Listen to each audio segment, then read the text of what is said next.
Imaginez un instant que vous êtes une femme qui a vécu des relations où tout semblait s'emboîter de bonnes conversations, une attraction mutuelle et même des projets partagés. Mais soudain, il disparaît émotionnellement, ou pire encore, il reste, mais sans s'engager complètement. Alors vous vous demandez qu'est-ce qui fait réellement qu'un homme tombe amoureux? Qu'est-ce qui active en lui une connexion profonde au-delà du désir ou de l'habitude? La plupart des femmes croient que l'amour naît de l'effort du soin constant du fait de montrer de l'intérêt et de se donner.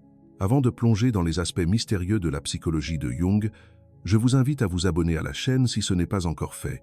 Chaque vidéo ici n'est pas seulement une information, mais un véritable voyage à la découverte de soi pour apprendre à reconnaître son ombre intérieure et développer une compréhension profonde de vous-même.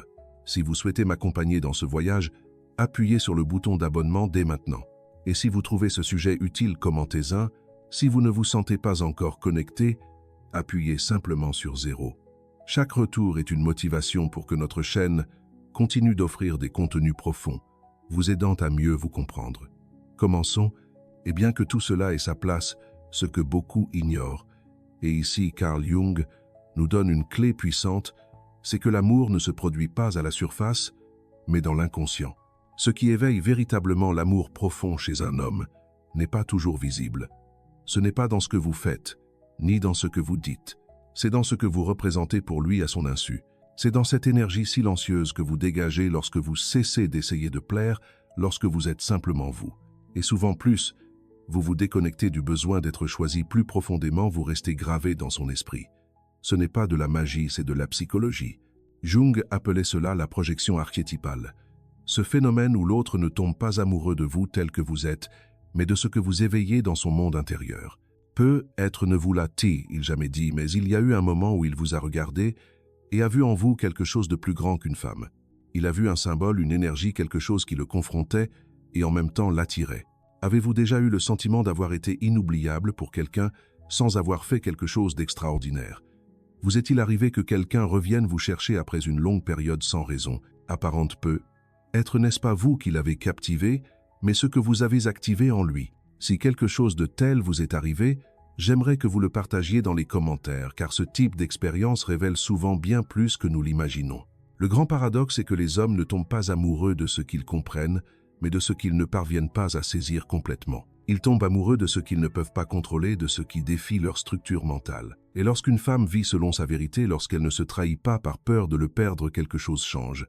Sa présence devient magnétique, même si elle n'essaie pas d'attirer. Mais beaucoup de femmes, au lieu de faire confiance à cette authenticité, se perdent à essayer de s'intégrer, d'être ce qu'elles croient qu'il a besoin. Et c'est là que le lien commence à mourir, non pas par manque d'amour, mais parce que l'étincelle qui naît du mystère s'est éteinte. Jung disait que ce que nous réprimons devient notre destin, et lorsqu'une femme réprime son essence, son énergie cesse de résonner dans l'âme de l'autre. Le plus fascinant est que souvent l'homme ne comprend même pas pourquoi il pense tant à elle, pourquoi il rêve d'elle, pourquoi même après l'avoir laissé partir son image, revient comme un murmure qui ne s'éteint, passe. C'est parce que lorsqu'une femme incarne sans le savoir un archétype qu'il n'a pas encore intégré, elle devient un miroir. Et personne n'oublie un miroir qui lui a permis de se voir à l'intérieur pour la première fois. Il y a quelque chose que Carl Jung a expliqué avec une clarté presque poétique. Nous n'aimons pas les gens pour ce qu'ils sont, mais pour ce qu'ils représentent pour nous. Et lorsqu'une femme parvient sans le vouloir à incarner un symbole puissant pour l'inconscient masculin, elle éveille en lui une attraction qui va bien au-delà du physique. C'est une attraction qui touche des fibres anciennes, qui active des mémoires émotionnelles endormies. Ce n'est pas un hasard, c'est un destin psychique. Un homme peut rencontrer de nombreuses femmes au cours de sa vie. Certaines le feront rire, d'autres l'accompagneront dans des moments difficiles. Certaines partageront même des années à ses côtés. Mais il y en a une seule qui résonne en silence. Et ce n'est pas toujours la plus belle, ni la plus parfaite. C'est presque toujours celle qui n'a pas essayé de l'être. C'est celle qui s'est montrée avec un mélange de calme et de certitude, celle qui n'a pas eu besoin de validation externe, celle qui, au lieu de lui plaire, s'est choisie elle-même sans culpabilité. Cette femme, sans s'en rendre compte, devient une figure symbolique, une manifestation de son anima, la partie féminine de son inconscient qui n'a pas encore été intégrée. Et lorsqu'elle apparaît dans sa vie, quelque chose se remue en lui. Mais voici le plus curieux. Beaucoup de femmes ne remarquent pas quand elles jouent ce rôle. Elles ne se rendent pas compte de l'impact qu'elles génèrent parce qu'elles ne font rien de spécial, elles sont juste elles-mêmes. Elles vibrent dans l'authenticité connectée à leur essence. Et cette authenticité est profondément perturbatrice pour un homme qui a vécu des relations où la connexion émotionnelle était superficielle ou basée sur des attentes. À cet instant, il ne tombe pas amoureux de ses paroles ni de son corps. Il tombe amoureux de ce qu'elle lui reflète, de cette partie de lui-même qu'il n'a pas explorée, mais qu'il commence soudain à ressentir. Et bien sûr, cela peut lui faire peur car l'amour profond n'est pas confortable. Il est transformateur, il oblige à regarder à l'intérieur. C'est pourquoi certains hommes, juste au moment où ils commencent à ressentir quelque chose de réel, s'éloignent non pas parce qu'ils s'en moquent, mais parce que quelque chose en eux leur dit que cette femme n'est pas comme les autres. Et s'ils restent, ils devront changer, ils devront se rendre, ils devront s'ouvrir à une partie de leur âme qui était endormie, et souvent ils ne sont pas prêts. Parce que l'image que cette femme active est trop intense, trop vivante. Ils ne peuvent pas la contrôler, ils ne peuvent pas l'étiqueter, et alors ils fuient, mais ils ne fuient pas elle, ils fuient ce qu'ils ressentent à l'intérieur. C'est pourquoi il est si important que vous, femmes, ne le preniez pas pour un rejet. Si vous vous êtes déjà éloigné de quelqu'un sans comprendre pourquoi son départ vous faisait si mal, ce n'était peu, être pas un amour non réciproque. Vous étiez peu, être le reflet qu'il n'a pas pu soutenir. Dites-moi, avez-vous déjà senti qu'on vous a éloigné, non pas pour ce que vous avez fait, mais pour ce que vous représentiez? Avez-vous eu du mal à le comprendre? Racontez-le-moi dans les commentaires, car cette expérience peut aider beaucoup d'autres personnes qui ressentent la même chose en ce moment. Quand une femme cesse de chercher l'amour et commence à s'habiter elle-même, quelque chose change dans son énergie. Il ne s'agit pas d'orgueil ni d'indifférence. C'est une force silencieuse, sereine, qui communique sans parole « je m'appartiens ». Et cela pour l'inconscient masculin est une invitation aussi puissante que déconcertante. Carl Jung soutenait que ce que nous n'intégrons pas en nous-mêmes, nous le cherchons à l'extérieur. Ainsi, lorsqu'un homme rencontre une femme qui incarne des qualités qu'il n'a pas développées, liberté émotionnelle, intuition, profondeur, quelque chose se réveille en lui et pas nécessairement de manière plaisante. Parfois, la première chose qu'il ressent n'est pas de l'attraction mais de l'inconfort. Pourquoi? Parce qu'elle lui reflète un vide, un lieu intérieur qu'il a évité pendant des années.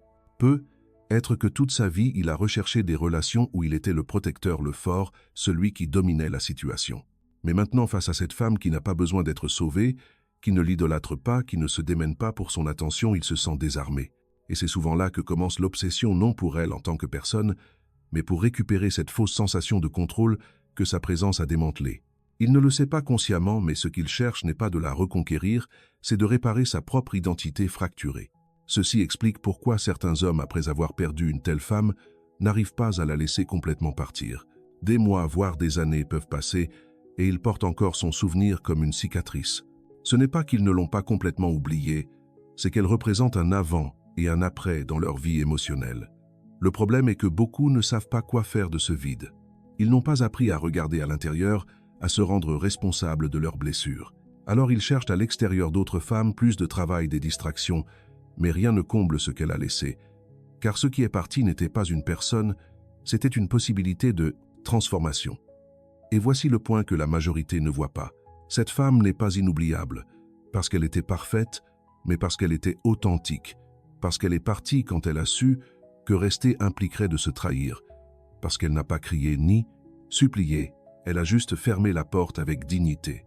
Et ce geste si rare, si courageux, laisse une empreinte dans l'âme masculine, comme un enseignement qui ne s'oublie pas. À vous qui écoutez ceci, avez-vous déjà senti que votre dignité a été mal interprétée comme de la froideur, que votre silence a été lu comme un désintérêt, alors qu'en réalité, c'était votre manière de vous honorer? Si c'est le cas, partagez-le ci-dessous. Quelqu'un a être besoin de le lire pour comprendre que lâcher prise n'est pas s'abandonner, c'est se sauver. L'inconscient ne fait pas de distinction entre le réel et le symbolique. Pour Jung, c'était l'une des vérités les plus puissantes de la psyché humaine. C'est pourquoi lorsqu'une femme devient un symbole dans l'esprit d'un homme, elle cesse d'être une personne ordinaire. Elle devient une idée, elle devient un écho, elle devient un miroir, et personne n'oublie le miroir qui l'a obligé à se confronter à lui-même.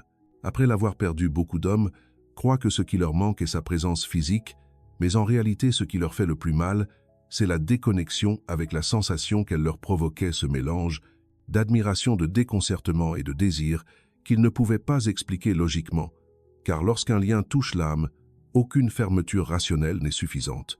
Dans cette absence, l'inconscient masculin commence à travailler avec une intensité effrayante. Il relit des conversations, se souvient de gestes, idéalise des moments, mais rien de tout cela ne lui rend la sensation originelle, car il ne cherche pas elle, il cherche à retourner au lieu intérieur auquel il n'a pu accéder qu'à travers elle. Et c'est à la fois beau et tragique, car plus il essaie de la revivre dans sa mémoire, plus il s'éloigne de l'opportunité réelle d'intégration, de regarder à l'intérieur et de se demander quelle partie de moi était activée par sa présence. Quel vide a été exposé quand elle est partie? La femme qui ne rivalise pas, qui ne supplie pas, qui ne se désespère pas de retenir incarne quelque chose de profondément révolutionnaire pour l'esprit d'un homme. Elle ne représente pas le roman traditionnel, ni la figure complaisante, elle représente la liberté. Et cela même si cela fait mal fascine, car au fond nous cherchons tous à être libres, mais peu sont disposés à aimer depuis cette liberté. Dans ce processus, l'homme commence involontairement son voyage vers l'individuation. Jung expliquait que c'est le processus par lequel nous cessons de chercher à l'extérieur ce que nous ne pouvons trouver qu'à l'intérieur. Et souvent, ce chemin ne commence pas par une épiphanie, mais par une perte. Parfois, il suffit d'un regard, d'un adieu sans reproche d'une porte qui se ferme avec sérénité pour que tout le monde intérieur d'un homme s'effondre. Et dans cet effondrement, il ne trouve pas seulement de la tristesse, il trouve une opportunité, car là où il ne reste plus rien, quelque chose de nouveau peut être construit. Et c'est peu être ce qui le marque le plus qu'elle n'ait pas cherché à rester de force, qu'elle n'ait pas lutté contre son départ, qu'elle ait compris quelque chose d'essentiel, que ce qui est vrai n'a pas besoin d'être forcé et que l'amour le plus profond ne se mendie pas, il s'honore. Je veux vous demander quelque chose en toute honnêteté. Avez-vous déjà dû vous éloigner de quelqu'un qui n'a pas su voir votre valeur? L'avez-vous fait par amour-propre, même si cela vous faisait souffrir? Si cela vous vient à l'esprit, partagez-le dans les commentaires. Votre histoire peut toucher plus de cœurs que vous ne l'imaginez. Dans la solitude qui suit le départ d'une femme consciente, commence une transformation silencieuse. Au début, il croit qu'il peut s'en remettre comme il l'a toujours fait, en se distrayant, en remplaçant en niant. Mais quelque chose est différent cette fois.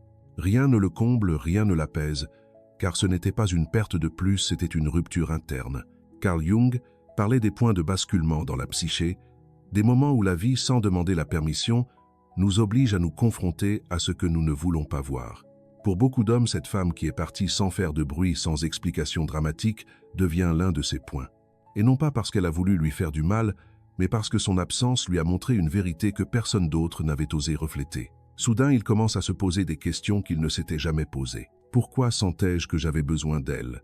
Pourquoi son départ m'a-t-il fait si mal, alors que je la connaissais à peine? Quelle partie de moi cherchais-je en elle? Et là, dans cette mer de questions, l'image qu'il avait de lui-même commence à s'effondrer. Il n'est plus l'homme qui contrôle tout. Il n'est plus celui qui ne tombe jamais amoureux.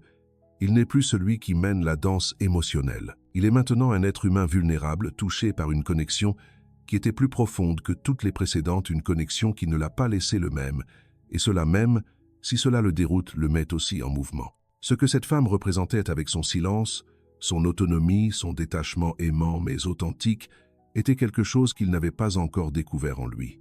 Elle n'est pas venue lui offrir la stabilité, elle est venue lui montrer à quel point son monde intérieur était instable. Et cette révélation, aussi dure soit-elle, est le début de l'éveil. Beaucoup d'hommes arrivés à ce point résistent, veulent revenir à l'état antérieur, veulent oublier, éteindre, enterrer. Mais la psyché ne fonctionne pas ainsi. Une fois que l'âme a été touchée, il n'y a pas de retour en arrière. Et c'est pourquoi, au milieu de cet inconfort, il y en a qui décident de faire quelque chose de différent, s'arrêter, respirer, regarder à l'intérieur. Ils commencent à lire, à se souvenir, à s'interroger sur leur enfance, sur leurs liens passés, sur les schémas qu'ils ont répétés, sans s'en rendre compte. Ils commencent à remettre en question leurs besoins de validation, leur peur de l'abandon, leur difficulté à aimer sans contrôler, et peu à peu, ils commencent à comprendre. Elle n'était pas le problème, c'était l'image déformée qu'ils avaient projetée sur elle. Ce moment est crucial, car ici naît la possibilité d'intégrer, de cesser de chercher à l'extérieur ce qui ne peut être construit qu'à l'intérieur. Et avec le temps, la blessure commence à guérir non pas par la négation, mais par l'acceptation, par l'humilité de reconnaître qu'aimer est bien plus que posséder. Et vous qui regardez ceci, peut-être avez-vous aussi été là, peut-être avez-vous aussi senti que votre présence était incomprise ou que votre départ a été interprété comme de la froideur, mais en réalité, c'était votre âme qui choisissait la paix. Si vous vous reconnaissez là-dedans, laissez-le dans les commentaires. Votre vérité peut être le reflet dont quelqu'un d'autre a besoin aujourd'hui. Avec le temps, quelque chose change, non pas de manière bruyante, non pas avec un grand événement extérieur, mais en silence. C'est comme si une autre manière de regarder commençait à naître en lui. Il ne cherche plus autant cette femme chez d'autres personnes. Il ne la poursuit plus dans les souvenirs. Il commence maintenant à comprendre ce qui s'est réellement passé. Carl Jung disait que le processus d'individuation commence lorsque nous cessons de nous identifier à nos masques, et c'est précisément ce qui s'est passé. Il a cessé de se voir comme le conquérant, comme celui qui a toujours le contrôle. Il a commencé à voir ses fissures, et loin de l'effrayer, ces fissures commencent à devenir ses parties les plus humaines. La femme qui est partie calmement, qui n'a pas exigé, qui n'a pas fait de scène, apparaît maintenant dans son esprit d'une manière différente. Elle n'est plus la femme inaccessible. Elle est maintenant la femme qui lui a montré, sans le vouloir, la valeur de son propre monde intérieur. Il ne s'agit plus de la récupérer, mais de comprendre ce qu'elle a éveillé. Et ce qu'elle a éveillé n'était pas du désir, c'était de la présence, c'était de la conscience, c'était une invitation à revenir à lui-même, parce que ce qui l'a captivé n'était pas son silence, mais que ce silence reflétait une femme qui n'avait pas besoin de validation pour se sentir complète, une femme qui n'était pas disposée à rester au détriment de sa paix. Dans une culture où l'on a enseigné aux hommes qu'aimer et posséder, que se lier et dominer, cette figure féminine qui aime depuis la liberté représente une révolution interne. On ne peut pas la manipuler, on ne peut pas la retenir, on ne peut que l'honorer, et cela le transforme au plus profond de lui. Il commence alors à se traiter différemment, à s'écouter davantage, à cesser de chercher l'amour comme on cherche le salut. Il ne s'agit plus de trouver quelqu'un qui le choisisse malgré son vide, mais de devenir quelqu'un qui se choisit lui-même avec honnêteté et à partir de là, créer des liens réels. À ce moment, l'image d'elle s'adoucit. Elle ne fait plus mal comme avant. C'est maintenant une mémoire lumineuse, presque sacrée, car c'est elle qui, sans le vouloir, a allumé son âme, non pas pour rester, mais pour lui montrer le chemin. Et si vous, femmes, avez déjà senti que votre façon d'aimer a été incomprise, si vous avez déjà choisi de partir parce que rester était vous trahir, je veux que vous sachiez quelque chose. Ce type de décision ne s'oublie pas. Peut-être ne vous l'a-t-il pas dit. Peut-être qu'il ne l'a jamais complètement compris, mais vous avez semé quelque chose. Et cette graine, même si elle a germé en silence, a changé une vie. Avez-vous déjà senti que votre énergie a laissé une empreinte sur quelqu'un sans même le vouloir? Que votre départ a été plus significatif que n'importe quelle permanence forcée? Si c'est le cas, laissez-moi votre expérience ci-dessous.